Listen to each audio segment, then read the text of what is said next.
Joseph, thank you for joining me here this morning in Dublin. The American Chamber of Commerce has commissioned you to prepare an analysis of the US-Ireland economic relationship to mark its 50th year in Ireland. You launched that report here in Dublin this morning. The main output of the report, or your analysis, is the relationship is built to last. How do you arrive at that conclusion?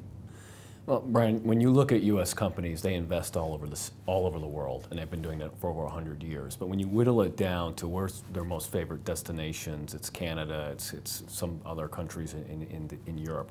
But Ireland stands out. Ireland stands out as a key strategic gateway to the European Union for U.S. companies, and this has been going on for quite some time. The first company, one of the first companies to invest in Ireland was Ford Motors, and we're talking back in over 100 years ago. And subsequent in the 60s, in the 70s and the 80s, more investment from life science companies, information technology, and then in the first decade of this 21st century, tremendous more investment from U.S. companies. So this is a relationship that gives U.S. companies a very good bridgehead to the European Union. When you look at the report, and there's a lot of data in it, what are the outstanding data points that pop out in terms of demonstrating the relationship between the United States and Ireland? Well, one is just the total assets here of U.S. affiliates, the physical presence, the stock, the foreign direct investment of U.S. companies, ranked in the top 5, Ireland. If you look at the manufacturing workers, over 50,000 workers. If you look at the exports from Ireland, from U.S. affiliates, almost $200 billion. So when you look at trade, you look at the investment stock, you also look at the wages and the employment. It's very robust, and I think it's going to be, to me, it's a very good basis by which to build off, which U.S. companies I do think will. How does foreign direct investment by U.S. companies make them stronger, and indeed the economy of the United States? U.S. is a big economy, but we need bigger markets. We need access to the European Union. We need access to Central Europe, Middle East.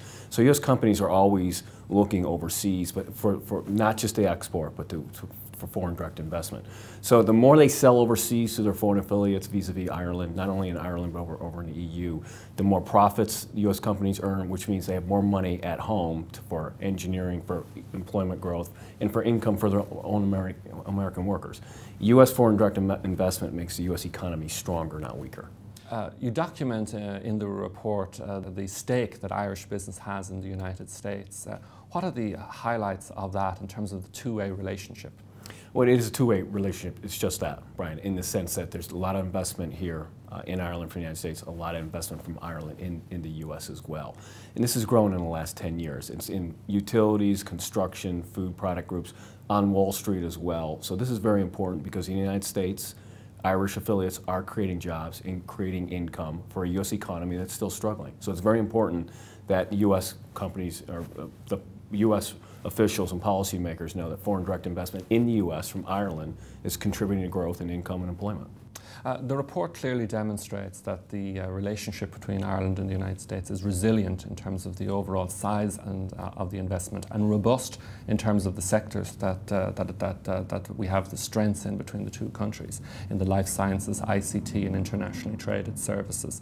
We live in an uncertain world, and at the moment the debt crisis is overshadowing the developed world. In that context, what is your recommendations or your view regarding the future of the relationship between Ireland and the United States? Well, I think it's still going to be very robust. I do think Ireland has done a fabulous job, everyone knows this, adjusting to the painful last 2 or 3 years. Lowering costs, whether it's wages, energy costs, land, real estate, and so forth. They're out there making the adjustments. They can't rely on a cheap currency, and neither have they. You hear that argument, you can't compete unless you have a cheap currency. That's simply not true. So U.S. companies, remember, corporate America, they take the long view. They're not Wall Street, they're Main Street. So they take the long view, and they see very clearly the benefits of working here in Ireland, the adjustments Ireland's undertaking. And it goes back to that resilience issue in the sense that when tough times come, the Irish, with their workers, with their policymakers, undertake the difficult decisions. U.S. companies give Ireland a AAA rating when it comes to doing business, and that's not going to change. If anything, it's been embellished in the last couple of years. Joseph Quinlan, thank you for joining me this morning. Thank you. My pleasure.